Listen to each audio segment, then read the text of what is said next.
Yo, what's up mga bro? So, nagbabalik tayo about for panibagong video na naman. So, ngayon is seryosong topic to about sa mga pag-uusapan natin ngayon sa video na to.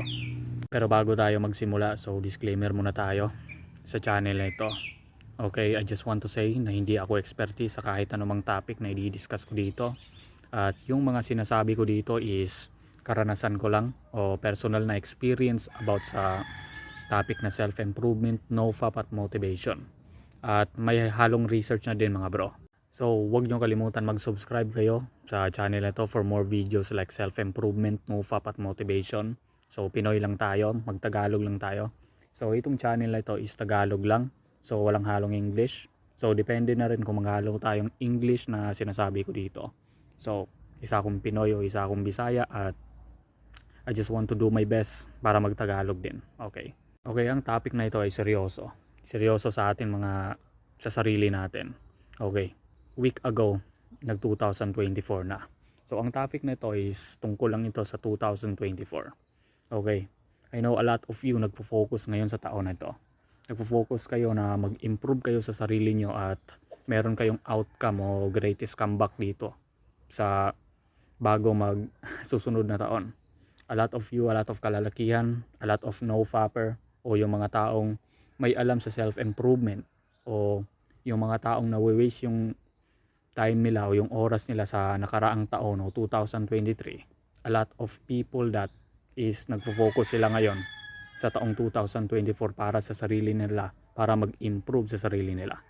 Okay, lipat tayo. So, speaking of improve, meron ding mga tao na hindi nila alam kung paano sila magsimula na mag-improve this 2024. I know, itong video na to is sinadya ko talaga na gawan tong video na to para gusto kong i-share o bahagi ko yung mga knowledge ko about sa pag-focus this 2024, especially dito sa mga panahon na ito. Pero okay, ngayon sa video na to, swerte ka. Swerte mong napanood dito sa video na to dahil ngayon magbibigay ako ng 3 prioridad na kailangan mong tuunan ng pansin o kailangan mong fokusan ngayong 2024. I know siguro medyo late na ako siguro dahil busy ako sa mga ginagawa ko ngayon. Busy ako sa negosyo ko, about sa pagplano sa buhay ko, about sa pag-gym or plano sa katawan ko o plano sa glow up. Siguro natural lang yon. Okay, medyo late na ako siguro dahil 1 week ang nakalipas, 2024 na. So, okay, ang unang prioridad na kailangan mong i-priority o kailangan mong fokusan sa 2024 ay yung pera. Okay, lot of you is gustong magkapera. Gustong magkapera dahil merong iba't ibang dahilan. Dahil gusto nilang matutustusan ang kanilang pangangailangan at gusto nilang mabibili ang kanilang pangangailangan. Okay, importante ang pera, tropa, pare o bro, kung sino ka man. Importante talaga. Dahil dito mo makikita, dito mo magagamit yung pera kung ano yung bilhin mo sa sarili mo, kung ano kailangan mong i-invest o kailangan mong i-improve sa sarili mo. Okay, tungkol sa pera, 2 choices lang yan kung paano ka magkapera. Ang unang choices, kailangan magtrabaho ka. Dugot pawis ang ang ipagpalit para makapera ka. Okay, ang pangalawa is negosyo. Okay, ang negosyo merong risk yan.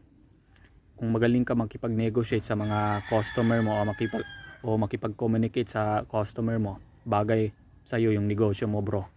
Okay, nagbibigay na ako ng 2 choices. So, ganyan talaga. Kung gusto mong magkapera, kailangan mong pagbutihan mo at kailangan mong mag-focus sa sarili mo. So, daming ways sa parang magkapera. Gamitin mo yung ways at improve o yung utak mo na kailangan mong makapera sa mabuting paraan at hindi masamang paraan. Okay, pangalawa na tayo. Okay, pangalawa na tayo. Ang pangalawang bagay na kailangan mong i-prioridad this 2024 ay yung kalusugan o yung katawan mo. Okay, ang kalusugan ay importante sa tao, tropa, bro. Okay, kung sino ka man, dahil yung kalusugan is advantage natin para magkikilos tayo ng maayos, para meron tayong energy sa sarili natin. Okay, I just want to example siguro sa video na to, sa topic na ito, pwede mo gamitin yung semen retention mo para sa katawan mo o para sa health mo. Kumain ka ng marami. Kumain ka ng prutas at gulay. Prutas at gulay o ay kahit anumang pagkain na healthy.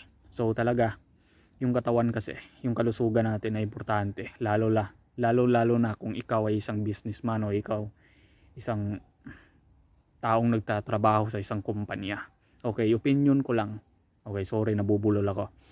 So, okay, yung katawan kasi, kung meron kang healthy na katawan o wala ka sa bisyo, malamang sa malamang ligtas ka doon. Survive ka doon. At kung meron kang bisyo sa sarili mo at nagiging addicted ka sa bisyo na yon, like pag-iinom ng alak, paninigarilyo at ano pang bisyo na inaabuso sa katawan mo, kailangan tigil mo. O yan sa'yo, or pwede mong bawasan mo yung bisyo na yon. So, yan yung pangalawang priority na kailangan mong i-prioridad this 2024. Ang kalusugan o yung katawan mo. So, kailangan mong maging healthy this 2024 para wala kang problema sa buhay mo. Okay, pangatlo na tayo. So, ang pangatlo at panghuling prioridad na kailangan mong i-priority this 2024, ang yung learning o sa Tagalog, kaalaman. Okay, importante yung learning sa atin, tropa.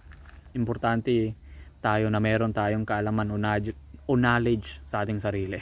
Bakit? Dahil dito natin na makikita na magiging advantage tayo kapag meron tayong pagsubok o problema, o yung especially sa mga pinaplano natin sa buhay, o especially plano natin sa anong kaalaman natin. Okay, kung meron kang kaalaman sa negosyo at meron kang a lot of 100% na kaalaman sa negosyo, good for you. At kung meron kang kaalaman o 100% na kaalaman kung paano dumiskarte sa buhay, is a good for you. So, yung kaalaman importante sa sarili natin. Kailangan mong magpursige at i-improve yung knowledge at skills mo. Magbasa ka ng libro, magbasa ka ng articles o mag-research ka sa Google. Pwede din sa YouTube. At kung gusto mong magsimula na i-improve yung kaalaman mo, kailangan mag-search ka sa YouTube paano o how to sa English o paano. So kung about sa topic, kailangan mong i-research yan sa Google, o kailangan mo research sa YouTube, Google o Wikipedia o dictionary. Kung gusto mong i-improve yung knowledge at yung productivity mo, kailangan mong magbasa ng libro or self-help, business, psychological at happiness. So, yan yung tatlo. Okay, yan yung tatlo na bagay na kailangan mong i-prioridad this 2024. Okay, pasensya na kayo dahil medyo late ako nakapag-upload ng video dahil busy ako. So, yan na muna sa ngayon. I-subscribe tong channel na ito for more videos. Kung nagustuhan nyo na, pwede nyo ipaki-like yung video na to.